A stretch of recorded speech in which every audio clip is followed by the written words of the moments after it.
Chenro mar puodho jotend migepe mogwel odhi nyime odiochieng' ma kawuono ka bende chenro no pod dhi nyime kawuono ne nitiere ji 5 ma bende yande owal ma idadhogi kotenore kod dwaro mar betie apisi kata mar mondo mi opuodhgi kaka jotend migepe. Siasa mag UDA bende koro chacho toka koro duond burano riembo jagoro maduong' margi machon Cleophas Malala kendo rwako ng'at machielo e yor kojolo. Gin weche ma bende waiko nunya kwaramogi warang'ade moko kuom weche ma wamiyo pek e chenro mar Ang'ich Welo. Duond buch UDA othicho oko jagoro margi Cleophas Malala kendo rwako Hassan Omar lemono e yor kojolo. Chenro mar puodho jotend migepe mogwel dhi nyime ka joma odadhogi kawuono singo bero migepe mogwelgie. Kuna gari mbili ambazo katika hii roundabout hizo zikija hazifuati sheria za kuingia ndani ndio ziingie zikuje kubeba. Zinafanya reverse hapa na zinabeba. Riwruog jotije matatu ma Nairobi ywak ne geche moko mitudo gi jatelo ma pacho ka magiwacho ni rocho chike matayogi.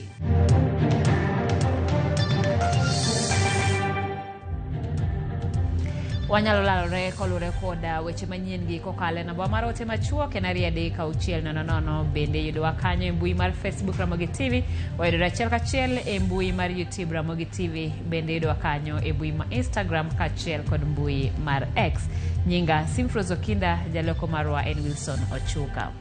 Kawachako en jatend migawo mar pur mogwel Andrew Karanja othir ni en okung'eyo jatend migawo machon mar pur Mithika Linturi kendo kada pok ne giromo kaka gisebedo kata kaka osebedo kaliekore ni ne en jating' dai mare. Karanja noyango magi kinde mane idadhoge kawuono kod komiti mochung'ne chenro mag gwelo e bura mamalo. Komiti no bende nodadhog Eric Muridhi mowale migawo mar pi. Kata obedo ni en emotin mogik e jotend migepe mowale sirikand Kenya Kwanza, Muridhi osingo mar tiyo tich maler kendo bero chenro mag pi kod kuoro pi e puothe pachoka. Chenro mar dadho jotend migepe mowal no dhi nyime kawuono e County Hall boma ma Nairobi. Andrew Karanja mowale migawo mar pur kod Eric Muridhi mowale migawo mar pi gin moko kuom jotelo manodadhogi kawuono. Andrew Karanja emano bedo jal mokwongo manochopo e nyim komiti no. Karanja olero lony mar arieya ma entiere godo e chenro mag pur tok tiyo e sectors mopogore mag pur e sekta mar sirikal ma pachoka. I joined Tegemeo Institute of Egerton University, where I worked for about 1.5 years. Doing mainly work on policy on dairy. And it was seminar work which was informed the liberalization of the dairy sector. I went on to join the World Bank in Nairobi as a senior agriculture economist and task team leader for the portfolio in Kenya, working also in Tanzania, Ethiopia, Uganda and Rwanda. Karanja bende nokawo thuolo ne mar lero ni onge kod tudruok moro amora kod jatend migawo machon mar pur Mithika Linturi kaka osebedo kawachore. Were you Mithika Linturi's personal assistant at any point, or have you worked with him in the ministry? For the record, Mr. Speaker, sir, and honorable members, I have never met the former honorable Minister for Agriculture. I have never been a PA. Jatend Mithika Linturi e migawo mar pur nokikore gi mibadhi mar mbolea mabandia. Jatend migawo mogwel ni olero rieo sekta mar chiwo mbolea manengone oyueyo. Yes, there are cartels. There was issues last year, the last season, in terms of the quality of the fertilizer, the distribution of the fertilizer.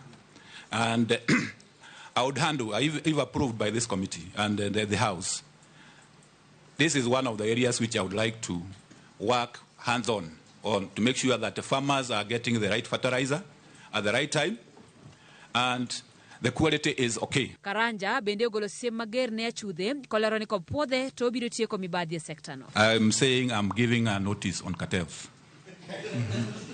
Notice that they will be out of business. We will do whatever it takes. Utatembea na nyundo. I will do whatever it takes, Mr. Speaker, to deal with them. Komachielo jatend migawo mowale migawo mar pi Eric Muridhi bende nochopo e nyim komiti mar od bura. I'm born in a family with 6 siblings. I'm the third born. I am married. And I've worked for 8 to 9 years, Honorable Speaker, on water and sanitation. Bedo ni ojaigni 32 kendo ene motine e jotend migepe mowal. Muridhi olero ni mano kik mi jo Kenya par ni ok onyal tiyo makare kosingo doyo oko mibadhi mokwako sekta mar pi e pacho ka. I think don't look at the size and think you can easily intimidate me. So I'm comfortable in my shoes. I think I have proven that for many years that I've lived. And if my nomination is approved by this House, I will engage in my duties, bracing and embracing integrity, honesty, and accountability to lead from the front. And if there are caplets, and I would expect the same from state officers under my mandate in the ministry. And if any of them is found capable of this, the law should be followed to the latter. Eriko yango ni mwanune romo shillings million 31 kowuok kuom pur. My net worth is that 1 million Kenya shillings. That 1 million. What is it made of? You've done much better than your age mates. I come from a region that is engaged in farming. Yes. So I've invested in lands and planted crops, tea, if you've been to the region. Yes. Coffee, bananas, and other... Mira. Definitely. Yes.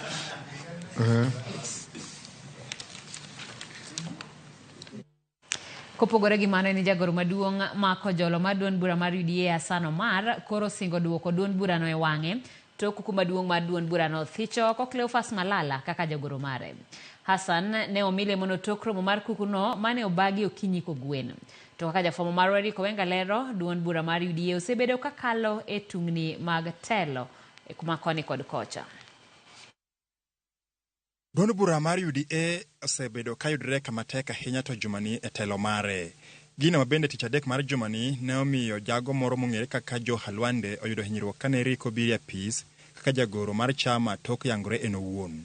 Gino mane ochuno kuku maduong' mar duond burano bago romo kinyi kogwen kata kod kon romo no ne ochike saa 4 e wang'o nyango. Duoko mar romo ni kata kamano ne oweyo lokruok e telo mar duond bura kendo Cleophas Malala ne othich oko e lemo mare kaka jagoro maduong'. Malala tich ang'wen ne oringo chope doho mar chungo romo mar kuku mar duond burano, romo mabende norucho oko gwelo mare kaka jagoro maduong' kendo noyango Omar Hassan kaka jagoro e yoko jolo. Ni muhimu tubadilishe gea kidogo. Hatuna shida na yule aliyotoka, tunamtakia kheri. Tunamwambia wachane na kuyumba na kuleta tetesi. Yeye aliletwa kwa hewa na pia ametolewa kwa hewa. Na sisi pia sote hapa tumeletwa kwa hewa. Omar mabende gie sani en jalup jakom mar duond burano kane wuoyo gi jofwamb weche e apise manyienno nofulo ni Malala kosebedo ka tayo UDA kaka dwarore. But I think he had made the conditions and the toxicity in this party untenable. We had never anticipated in our history of this party, even at the time when there were heated nominations for party positions and party certificates, that we will degenerate to the kind of violence and hooliganism that we have seen. Lakini kuchimba chama, kuharibu chama, kuchimba serikali, kuharibu serikali, kujaribu kuharibu dola na kuleta hali ya kukosa usalama, hapo hatuwezi kukubaliana. Sichima magine timore to ne lwasi ne liet oko mar apis UDA kendo bila mane omanre mager no bedo akicha mar geng'o mokum rowere mane otenre gi Cleophas Malala mane huyo alworano. Ka rowere masiro lokruok ma kawuono no bende ne ogo nyon kendo ne omanore ni Malala gi Lange ok bi chopo machiegni gi apis. Omar lero ni lokruok matimorego geto tego kaka UDA biro tiyo tich achiel gi sirkal manyien makoro ichuogo gi ogai mar chama mabende en jatend piny William Ruto. My transition or our transition happens right at the time when also a new cabinet is coming into place. So we'll have a fresh start at the party and a fresh start at government, in the government. So therefore, I will hope to work with all, as a party, or with all the CSs. And I hope you will get to know more and more CSs. You are not given these departments. Sijui najita secretary wa kitu fulani. Umange kwa chama. Okang' mar riembo Malala e lemono osenyuolo paro kendo mokuom jokanyo mag duond buch UDA Sira wachno lwedo. Unajua siasa ni asilimia. Kwa hivyo asilimia tuseme zaidi ya 50, wanasema 50+1. Ikipitisha mwelekeo ni kuenda kusini, sote tunaenda kusini. Kwa hivyo kama chama cha demokrasia tunafuata demokrasia. Kwa hivyo kama inaonekana asilimia imesema tuende kwa mwamko mpya, mimi ni nani kupinga mwamko mpya? Bali itabidi nishike ile bendera na niongoze tukiwa tunaenda kwa ukurasa mpya.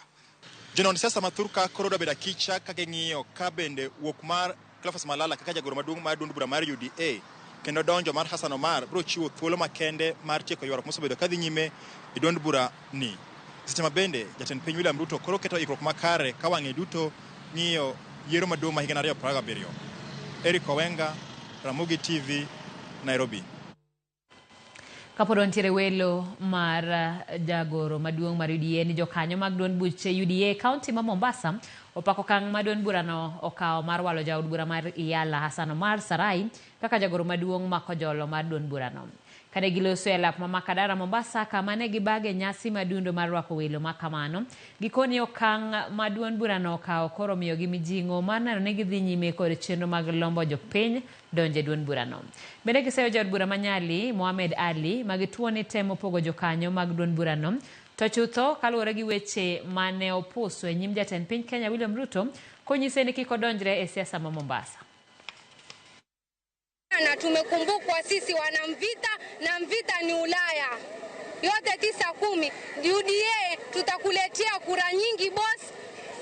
44%, hata usiwe na wasiwasi, tutazidisha kura zetu. Amemuona yeye ni mtu mwenye imani na chama, yeye ndio aliyojitokelea kwa chama, yeye ndio ana uaminifu kwa chama, sio wale watu wengine ambao kwamba wanataka kuleta vurugu Kenya. Saa zote hata sisi Mombasa ni watu wa amani, watu wa ushirikiano. Sasa hii tunakaa tukijivunia, saa ile Joho amekaa kwa baraza la mawaziri, Mheshimiwa Sarai pia ako pale kwa baraza la mawaziri. Asante sana Cecily Mbarile, chairman chaledi wetu kwa kupitisha NEC ipatie huyu ndugu yetu kijana wa Mvita, kijana wa Mombasa, Mpwani kuwa Secretary General wa chama tawala. Haijatokea since independence 1963 kupata Secretary General wa chama tawala kutoka hapa Pwani. Jatend piny William Ruto singo mar kedo aching kod jonjore gwenge mag nyandwat mag hoho mar Okak kendo tieko timbe njore gwenge go. Ka olose gwenge mag Chemolingot e kar chung'od bura Matiati kaunti ma Baringo, jatend piny oramo ni jolweny ok bi wuok e gwenge go nyaka gitiek jonjore mosebedo kakwayo jamni jopiny kod nego jodak e counties mag Baringo, West Pokot, Elgeyo Marakwet kuom higni mokalo. Jatend piny oten e limbeno kod jakom komiti mar od bura mochung'ne loso budget Ndidi Nyoro ma ojiwo jotelo mondo ket maino gi e weche mag dongruok achiel gi chiero uchumi ma pacho ka kar siko goyo siasa mag nyaya kwede mag dhoudi kod pogo jo Kenya.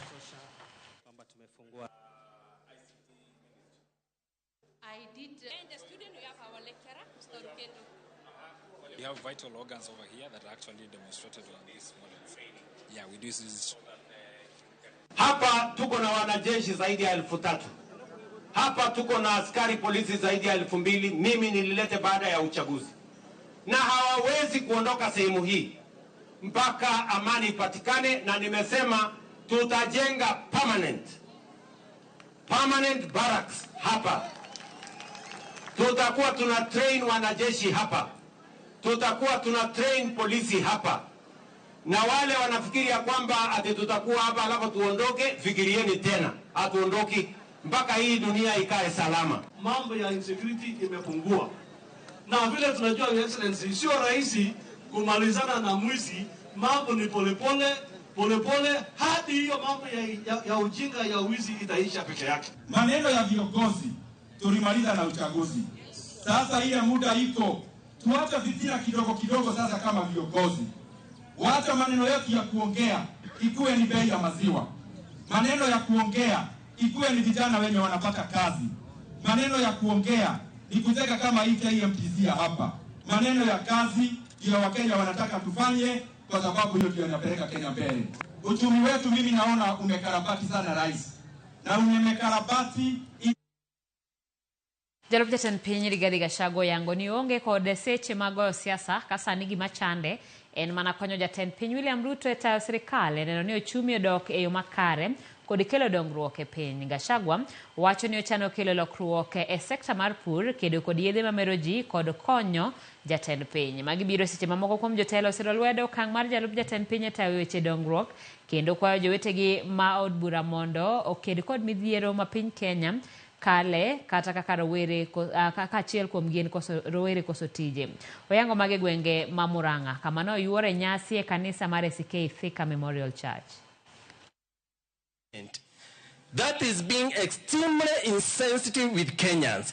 Kenyans has gone through a lot during our government. Nimesikia tu hiyo inaitangwa mushene, that there might be an impeachment, and I think I've been on record saying I will not sign, I cannot sign, and I have no time for that, because we need to sit in parliament and discuss bills that are going to be positive to our education, that are going to help and support our community, lakini sio kufikiria maneno ya personalities. Siasa nyinyi muendelee naye. Mimi niko kwa mambo ya maendeleo, niko kwa mambo ya kahawa, mambo ya majani chai, mambo ya bangi, mambo ya pombe, kujenga kanisa, kujenga shule, kusaidia rais afaulu, sisi tuko hapo. Wale wanataka endelea na siasa, waendelee. Koro yangore ne apis mar jomin buche pacho kae ODPP ondiko ne duol makedo kod weche mibadhi ACC mondo witoko dwaro mar kumo mane en gavana machon ma Kakamega Wycliffe Oparanya mabende ne owal gi jatend piny kaka jatend migawo mochung' ne ohendni matindo tindo. Kaluwore gi weche mibadhi, EACC kata kamano kwedo kwayo mano chwalnegi kod apis jomin buche kagiyango ni barua makamano obiro modeko bang' kane Oparanya osewal. Barua mar apis jomin buche ne ondik tarik 8 mar dwe mar 7 ma higani. Kata kamano EACC wacho ni barua makamano ne giyudo tarik 25 mar dwe mokalo. EACC kata kamano ne gipenjo mathoth gimomiyo apis jomin buche pacho kae ok dwar mondo gidhi nyime gi bura mar kumo Oparanya kaluwore gi weche mibadhi miseye godo. Sharon Ong'ao gi ler mathoth. Duol makedo kod weche mibadhi EACC koro yango tuk paka go yieyo kaluwore gi okang' manokaw kod apis jomin wache pacho kae bang' chwalo negi oboke mondo kik gikum mane en gavana ma Kakamega Wycliffe Oparanya kaluwore gi weche mibadhi. Oparanya gi sani owal kaka jatend migawo mochung' ne ohendni matindo tindo. EACC nondiko ne apis jomin wach e pacho kae kagiwacho ni gintiere gi neno motegno magichwalo ne apisi no mondo odonjne kendo chiw kum ne jok ma iseyo gi weche mag mibadhi. EACC ne ondiko ne apis jomin wach e pacho kae kagiwacho ni gintiere gi neno motegno magiwacho ni apisi no mar mondo mi odonjne kendo ochiw kum ne jok ma iseyo gi weche mag mibadhi. Kaluwore gi bura madhi nyime, duol mar EACC pod omako chung' mondo apis jomin wach e pacho kae ochiw kum ne achije duto ma iseyo gi weche mag mibadhi. Maen kaluwore gi oboke mabende ne gichwalo chieng' tarik 4 mar dwe mar 12 mar higa mokalo, kendo apis no ne oyiere gi barua makamano chieng' tarik 18 mar dwe mar 12 mar higa no. Nyaka chop sani okinde mag Oparanya seyo duol mar EACC mar koso luoko nyingo Oparanya motelo ne chenro mar dayo dhoge e lemo mar tend migawo chieng' Jumapil. EACC kata kamano ne ochwalo paro ne clerk mar od bura maduong' ma pacho kae kaluwore gi report mabende ne gichwalo ne apis jomin wache pacho kae mondo donji ne Oparanya kaluwore gi ketho mopogore opogore moriwo seyo mar mibadhi, tiyo marach gi apise, luoko pesa e kind mamoko. Kata kamano, chieng' tarik 8 mar dwe mokalo, apis jomin wache pacho kae ne oloko tanga kagiliko ni ne giyudo barua kowuok kuom kinde mag Oparanya maliko ni omenda ma iseyo godo Oparanya ne oyudo kowuok kuom jok mane omiyo tenders e kinde mane en gavana kendo ne ok oluok pesa wirani magi ne gin gopege mabende ne ntiere oko. Duol mar okwach kich kata kamano ne ondiko ne duola makedo kod mibadhi e pacho kae kagiyango ni thoth buche mane odonjne godo nen kaluwore gi omenda manochul gi director mar kambi mar Sabema International Limited kaachiel gi kambi mar Sesele Resources Limited, omenda manochul gi Joseph Obulunji Okutoi ne kambi mar okinde mar Marende and Nyaundi Company Advocates mondo chiw thuolo ne Oparanya mar nyiewo ot namba LR namba 10034 mantiere gwenge mag Forest Edge Green Villas mantiere Karen Bore Nairobi. Kaluwore kod apis jomin wach e pacho kae bende giliko ne oseyangore ni omenda mane seyo ni ne oluok negi nomenda mane oyud kowuok kuom hola. Kopogore gi mano, apis jamin wach bende yango ni nyalo bedo matek mar donjo ne achije ma iseyo kod weche mag mibadhi e burano, kendo chiwo dwaro mar mondo mibuche duto olor, kaluwore gi nok mar yudo neno moromo. Kata kamano, kata bed ni dwaro mar donjo ne achije miseyo kod mibadhi nitiere e lwet apis jamin wach e pacho kae, jalup spika mar od bura mamalo Gladys Sholei to ramo ni EACC onge kod oteku mar kumo achije miseyo gi mibadhi. Wirani tijigi en mana mar nono mibadhi. EACC has no authority whatsoever in law to clear anyone. They can only investigate you for corruption. So the self-declaration form is for custody by EACC for future investigation should they be necessary. Similarly, the wealth declaration form that public servants leave with their employees is for use only at the time that you're being investigated and they have received a court order asking for the wealth declaration form. Sharon Ongao, Ramogi TV. Yokromogi report mar Sharon Ongao noterowa e yweyo mokwongo chenro en mar ang'ichwelo. Aneno ka bende oro ote mbui mar Facebook kanyo opija wacho ni mar Nyamasare Kisumu aneno maler kendo makare kawan Nyamasare Kisumu kod mino oda Mama Brighton Ogendo Buda kod jochuma duto ma Kisumu. Erokamana Kevin wacho ni Ramogi maler ka entiere county ma Meru kanyo. David Nyakwaragus mar Awendo Kwala sedonjo kaka pile kendo wakwemos. Monica Kumu wacho ni nena waka entiere Dubai. Kabende wacho ni omor kod kaka wakelo weche manyien e yo mobidhore kendo manyasi. Erokamana inya med manakete e TV mar Ramogi pod waduogi weche mathoth.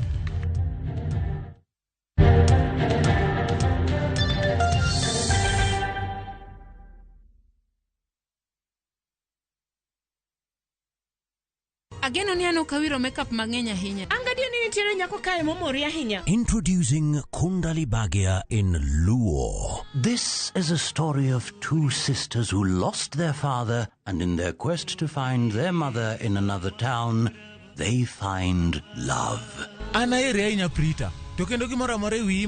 Enjoy this romantic drama of Kundali Bhagia in Luo on viewsasa.com. Mano ber ahinya. Era mit, era odake kindwa.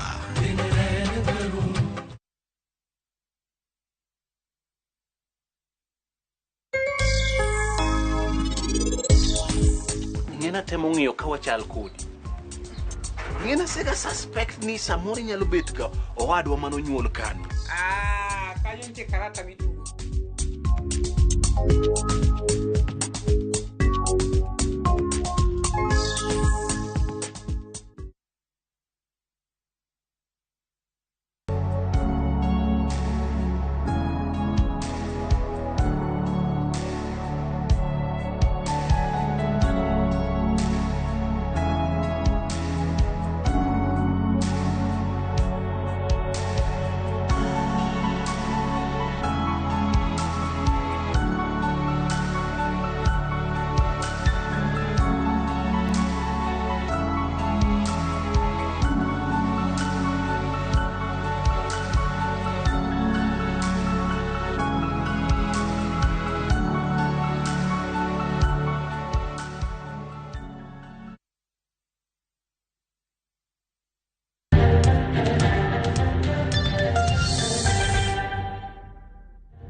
Machiegni kendo Nyakwaramogi josiasa motenore gi duond bura mar ODM mawuok e kaunti ma Kakamega oseyo duol makedo gi mibadhi EACC kuom temo geng'one manen gavana e kaunti no Wycliffe Oparanya mondo kik puodhe lemo mar tend migao kaluwore gi weche motenore kod mibadhi miseye godo.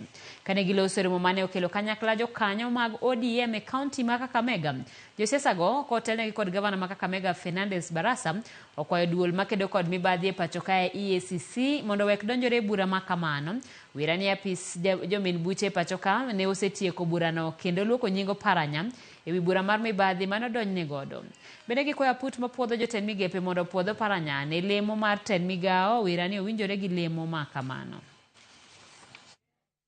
Sisi kwa kauli moja kama delegates wa ODM Kakamega County tuko nyuma ya Wycliffe Ambetsa Oparanya. Nataka kuambia EACC ya kwamba yule ambaye anasimamia mashtaka ni DPP. na yeye amefanya clearance. Our deputy party leader has already been cleared.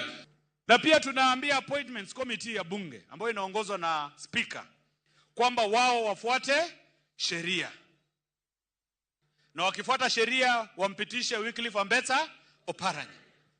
Unajua unakejeli wa Kenya, sababu hakuna Mkenya ambaye hajui kwamba Wycliffe Ambetsa Oparanya ni mchapakazi. Na kwa nini tulijituma kazi? Kwanza ni kwa sababu hakuna mwingine ambaye angekuwa bora zaidi kuteuliwa na chama cha ODM kama Oparanya angekuwa hapo. Kopogore gi weche mag siasa ni jagoro mar Kupeta Kelo Misorio yango ni tok twak mar kinde gikone jopuonje SS mane oriembe tich tok ng'anyo mar dwe mar auchiel higani oduok e tich. Misorio duoko erokamano ne jopuonjgo kuom chung' motegno ne dwachgi e kinde ng'anyo nyaka kinde ma koro oriembgi e tich, kowacho ni mano medo riwruoggi teko mar medo siro dwach jopuonje.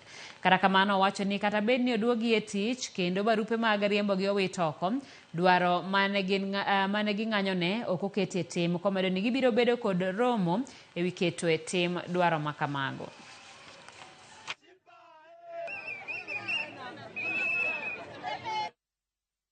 Joma chuo koro jiwo mondo okony joma mine e neno ni nyithindo odhodhi kuom dweche 6 e seche ma bende jolony e weche mag gago makare wacho ni bedo ni thoth kuonde tich mag piny owacho kod mago mag ji giwegi onge kod kuonde ma oketi ma mine dhodhe nyithindo osethiro chenro mar dhodho nyithindo kaka dwarore. Jo Juma miyowa mathoth.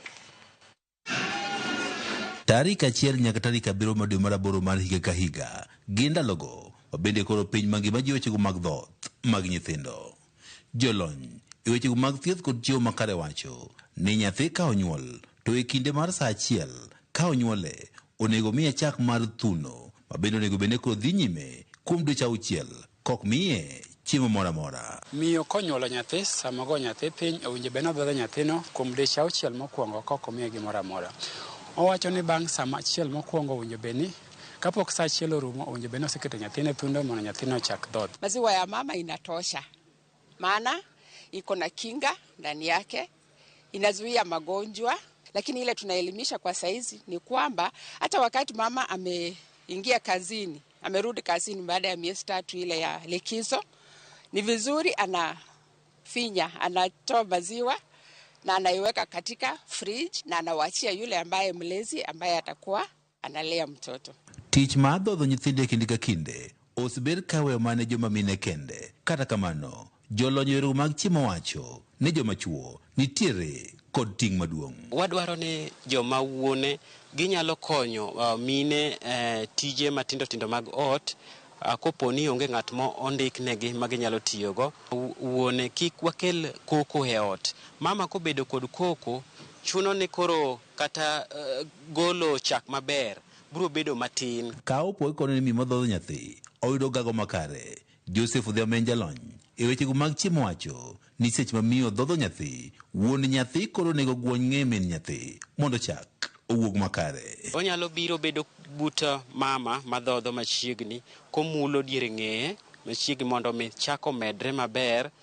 Ok obed mabor. Ka en baba matiyo ok obed nobedo oko mang'eny ahinya, obedo machiegni kod mama mondo mama obed gi confidence. E kinde ni ma ijiwo mine kaachiel kod chuo mondo nyithindo koro dhoth e yo makare. Jolony e wechego mag thieth kaachiel kod chiwo makare wach ni thoth kuonde mag tich mag piny owacho kaachiel kod mago mag ji giwegi e kaunti ma Migori pok oketo kuonde ma mine nyalo dhodho nyithindo e kinde ma gintie tich. Watafute karu moja katika sehemu yao ya kazi ili wapatie wamama ambayo wananyonyesha nafasi wapate kunyonyesha watoto wao hadi wafikishe miezi 6 ambaye inafaa. Steve Oyugi mena pisa mochulu wechego mag gago makare e hospital maduong' ma Migori level 4 wacho ni mok ng'eny atamalo 10 mag kuonde tije e kaunti ma Migori ema nitiere kod kuno kono mine nyalo dhodho nyithindo. E Migori County ka atamalo ma ok kadho 10 mag jomondiko jitich kende ema nigi kuonde midhodho nyithindo. Oyugi wacho ni seche ma mine madhoth oyudo kama ginyalo dhodho nyithindo makare e kinde ma gintie tich bende koro gibedo kod chia makare mar tich. Iyudo ka thothne weche nonro nyiso ni seche ma miyo nyathine nima kode machiegni, miyo no tiyo matek kabisa, miyo no onge gima chan. Seche bende koro ji wechego mag dhoth mag nyithindo, jolony e wechego mag ago makare, bende koro ji oganda mondo ne koro gipidho nyithindo makare mondo gigeng' nok mar vitamin A ma osebiro koro thoth kuom nyithindo. Routine coverage mar vitamin A 23 to 59 months yudo ka pod en piny kabisa, yudo ka ok ochop kata tamalo 50. To wang'e maber ni vitamin A en gima ber ahinya e ngima dhano nikech mokwongo okonyo nyathi bedo gi kinga motegno. Nonro mane otim e pacho kae e higa mar 2013 yango ni kuom nyithindo 10 mantie kind higni 2 kod 6 kuomgi nitie kod nok mar vitamin A e piny Kenya. George Juma, Ramogi TV, Migori. Erokamano ahinya George Juma kuom lipot majaberno. Ka wawuok Migori wadhi nyaka Homa Bay kama lwenj kedo gi thoe mag nyithindo matindo ma inyuolo e kaunti ma Homa Bay oyudo mijing'o bang' riwruok ma ok mar piny owacho mong'ere ni Luala Community Alliance chiwo ne migawo mar thieth e kaunti no mwandu ma itiyo godo e ward ma mine konyore e ute thieth ma opogore. Riwruogno ne ochiwo mwandugo ma omuonyo omenda maromo milion 2.6 ne chief officer e migawo mar thieth e kaunti no Laktar Kevin Osuri. Mwandugo idhi keti e ute thieth manie kor gwenge kaka dispensaries maromo 36 e kaunti no mangima. Kaka yor duoko chien midhiero kod thoe moko ma ijuko nyithindo ma inyuolo kod mine kinde ma gikonyore. The main cause of maternal mortality or the main cause of mothers dying has been from hemorrhage, postpartum hemorrhage, that is bleeding after giving birth. And one of the modalities to sort that out is what we have here called a NASG. Yeah, it helps us with managing shock, especially after mother has bled after giving birth. But as much as we are also taking care of the mother, we are also looking at the health of the child, so that the child is born properly, they are able to breathe well, and basically live a normal life. And we also have, unfortunate cases of high infant mortality. So far, we have trained healthcare providers from 157 facilities through the training on helping babies breathe, through the trainings of obstetric hemorrhage initiative, through the training of emergency obstetric and newborn care. I'd like to thank Luala community for coming in and partnering with the county to ensure that we meet our targets in terms of reducing maternal deaths to 0. We are not proud of our current statistics. We believe we can do better. Riwruoge mang'iyo ratiro mag joma mine e kaunti ma Siaya ochako keto e tim chenro mar sirikal mar bero ngima rowere e weche nyodo kokalo e skunde kod kuonde thieth ma pacho ka kaka yor duoko chien iye moiw. Lwenje mag kit chwech kaachiel kod medruok kute mag ayaki. Riwruogego ka oriwore kod sirikal kaunti ma Siaya kokalo e migawo mar thieth kod sir mar Fawe Kenya oriwore mar tiego rowere manyiri ng'eyo ratirogi e weche nyodo kod thieth. Kaulo romo mano bagi magawa more kar chung' od bura ma Lego Usonga, coordinator mar thieth Ezekiel Ojwang olero ni gigeto duoko chien kwan mar iye moiw ma sani ochopo 21% e kaunti no ma Siaya. Apart from nyithindo matindo gi kata teenagers gi, wataget bende jonyuol gi kata caretakers ma gidak kodo mondo watem explain gi kata wakony gi kik ging'e kaka ginyalo geng'o mondo nyithindo gi kik yud iyegi. To be moseyudo to programs mwantie kodo i sirikal ma Siaya County temo mondo duok gi back to school mondo gidhi mbele kod sombgi mondo gichop mahitaji margi kaluwore kod somo ma gintie kodo. Ng'enygi wapuonjogi about growth and development, be ipuonjogi about menstrual cycle, ipuonjogi about how they can prevent HIV and STIs. Sani watemo loso policy moro miluongo ni response and prevention to gender and sexual based violence mabiro konyowa mondo wabed gi structure maber ma wanyalo address go ka nyathi omako ich ka ng'ato nindo gi nyathi wanyalo timo nang'o nikech sani structure malong'o ema onge to everybody timo gima ginyalo timo e department margi. We are supposed to cover 25 schools. So far we've covered 10, so it's 15 to go. We are supposed to cover the whole 6 sub-counties of Siaya counties. We've covered 4, so we have 2 to go. So maybe before the end of the year, we should be done with the rolling out of the guide. Jatend migao machon mar jolweny Aden Duale oluoko lwete wiseyo mar tero jolweny kedo kod jong'anyo e kinde ng'anyo mar kwedo chik mar omenda e yo ma ok oriere. Ka oduoko penjo e nyim komiti mochung'ne gwelo commissioners, Duale wacho ni en ne ogoyo mana chapa chenro mar tero jolweny konyo obila nyayo kwe gaset mar piny owacho kaluwore gi chik.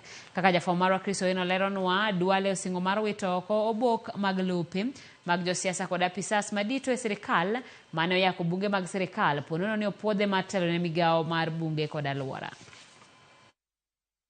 E karomo mar County Hall, jatend migao machon mar jolweny Aden Bare Duale okawo kom mar lombo komiti motelne kod spika mar od bura Moses Wetangula mondo miye thuolo mar telo ne jo Kenya e lek mar pidho yiende bilion 15 e bwo higni 10 mabiro. You are Honorable Aden Bare Duale, AGH. Yes, Mr. Speaker. Motelo ne kwayo thuolo mar telo ne migao mar alwora kod bunge, Duale oket ewi koke kuom okang' mare mar tero jolweny e konyo obila nyayo kwe e kinde ng'anyo mar kwedo chik mar omenda e yo ma ok oriere. The military was deployed to Kenyan streets via Gazette Notice 7861 signed by you on 25th of June 2024.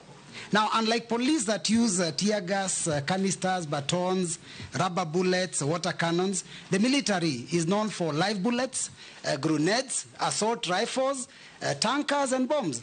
Now, what was the intention behind sending the military to the streets? Was a plan to shoot to kill demonstrators? Edwoko mare, Aden Duale ologo lwete ewi okang' mar tero jolweny konyo bila rakore kod jong'anyo ka owacho ni en notimo mana tije kaluwore kod katiba. Why did I deploy KDF? I did not deploy KDF.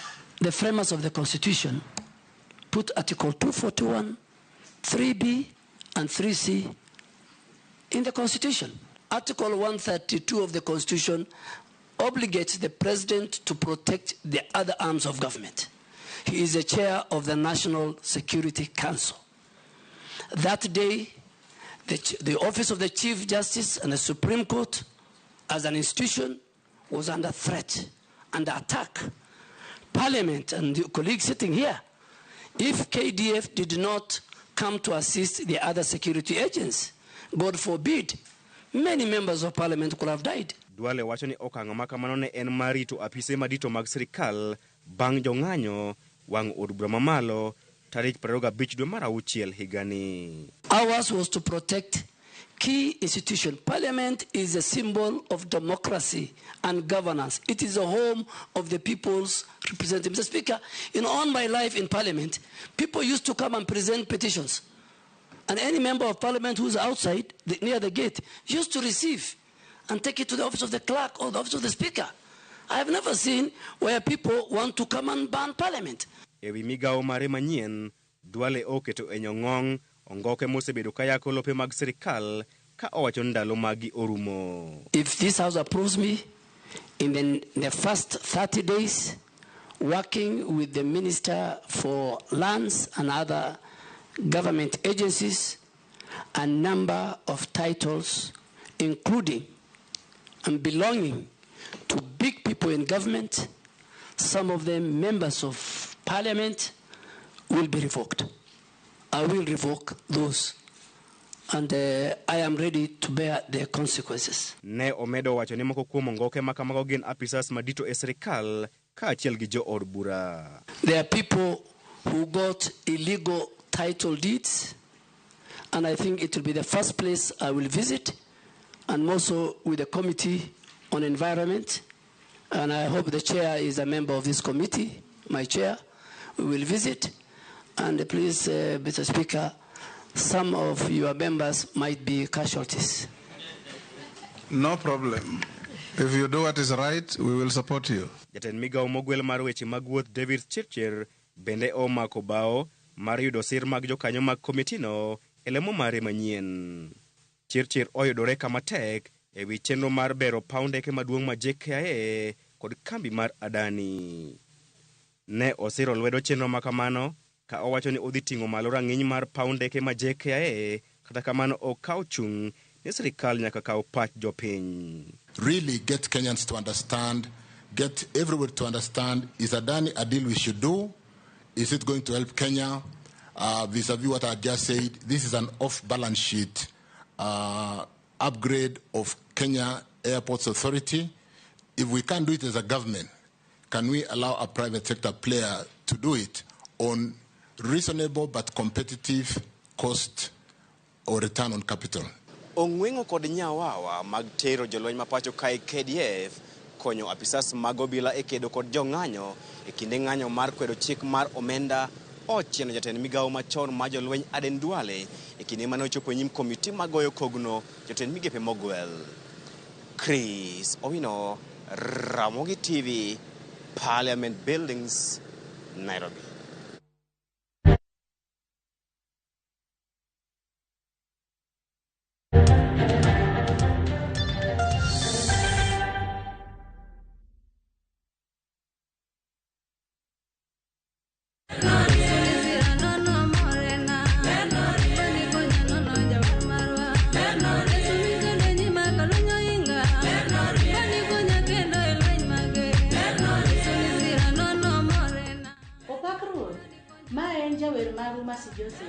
Kadiher keto wenda mar ler norien kaka skiza tin mari di star 812 star 784 hash. Parni Ramogi TV en karo jower duto. Amen.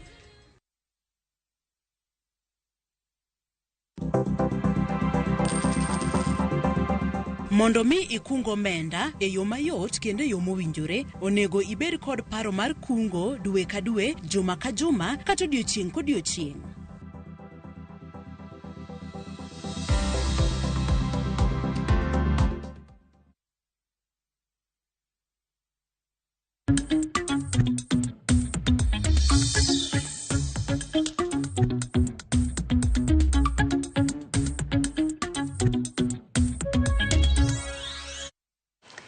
Mesama Rawala ni johala mawuok Wang'arote sub-county maseme yuagoreyo kage wacho sirikand county ma Kisumu jwango kendo choko osuru kuomgi to ok dew lwasi magitimo e ohala gino makoro miyo chiro no dhi kapodho. Giyango ni osuru ichoko kuomgi piny maru to uso onge nikech chiro lil gionge pi maler kod choche. Arita bende orochore gino ma osemiyo nyaka johala moko dar bende gikoni giuso e pap magikia ni gitimo ohala e lope ji ka koth goyogi. Chieng' bende chamogi kethonegi mwandu nikech pok ogernegi chiro e alworano. Yudore tend kaunti obi olemgi kendo ne chandruok magikaloe mondo chwalnegi kony. Beti nyalo dar idok dala iwe loko nikech shed ma wanyalo bete malong'o onge. Cho ok ber nikech wan gi cho adiera to management mar cho no ok ber. Koro wakwayo jo county non many kaka ginyalo timonwa mondo wayud ler mar Wang'arot. Jajuok bi manomiwa en jajuok mar rush ji makata nyocha nwachwanyre kode kaa. En ng'ama biro samoro ne koth ochwe manudhi buok to kiduogo ni e stall to bo chopo dwa pesa. There's a time manokao gige nano dwan mondo dhigo. Mana pok adhogo boss mana yanye kabisa. Tok nene hecha nikech obiro ka koth nochwe no adhi buok kata pesa be pok iyudo.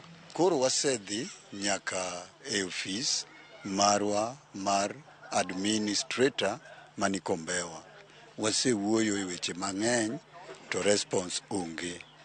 Gima duong' machandowa momonowa dongruok maber en ni lop chiro kaka jigedi malong'o onge nikech wasedwaro jo physical planning mondo nyiswa the boundary here mondo watim fencing. Wakia kod wause puothe ji kata wauso oko kata okaro ohala moko ni oko. Wakwayo Governor Professor Peter Anyang' Nyong'o, Governor marwa mwahero, mondo obi e chiro Wang'arot one kaka chalo.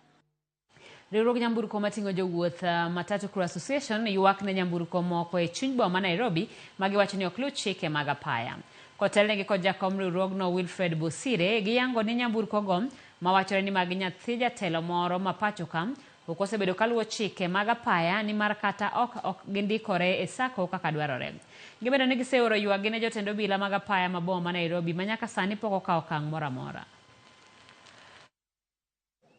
kuna gari mbili ambazo katika hii roundabout hizo zikija hazifuati sheria za kuingia ndani, ndio ziingie zikuje kubeba. Sinafanya reverse hapa na sinabeba. Kama ni kufanya biashara ya matatu, wacha afanye kama wengine wale. Hakuna mwingine ambaye ako juu ya sheria. Kila mtu afuate sheria. Hiyo ndio malilio yetu. Sababu askari wa trafiki kuanzia wapi, hata regional commander haezi ongelea kuhusu hiyo gari. Hii ni nchi gani tunayoishi? People are scared, people can't speak it. But you see, some of us, we have to speak it. Whether we are going to be abducted or not, we have to speak, and we want fairness in doing business. Hapa railways tumekuwa na issue. Kuna magari watu wanasema ni za serikali. Gari haina jina ya sako. Gari inakuja hapa ina reverse kwa roundabout, askari wanaangalia tu. So unashangaa sisi tunafanya biashara ina gani? Gari kiingia railways, it takes like 4 hours ndio gari ito. Jioni ukiitisha mtu pesa na kumwambia mzee uliona tuliingia ndani, gari kakaa masaa 3 masaa 5. Gari zingine zinakuja zinavasia hapa nje. Na hapa hakuna stage kwa barabara. Gari zote zinafaa kukuja ziingie ndani, zizunguke zitoke. Jagoro mugirore migao mar pur Laktar Kiprono Rono koni nyaka sani nitiere kilo milion 100 mag majan mar chai mamoko esto ni mar pok giyudo jonyiewo mag majan no nyaka sani. Kane oloso Mombasa bang' timo limbe log tich mar kar goyo chumbu mar majan mar chai midendo ni East African Tea Traders Association, jatelo no koni giseloso gi joan majan mar neno ni inyiewo majan no e thuolo mar dwe achiel mabiro.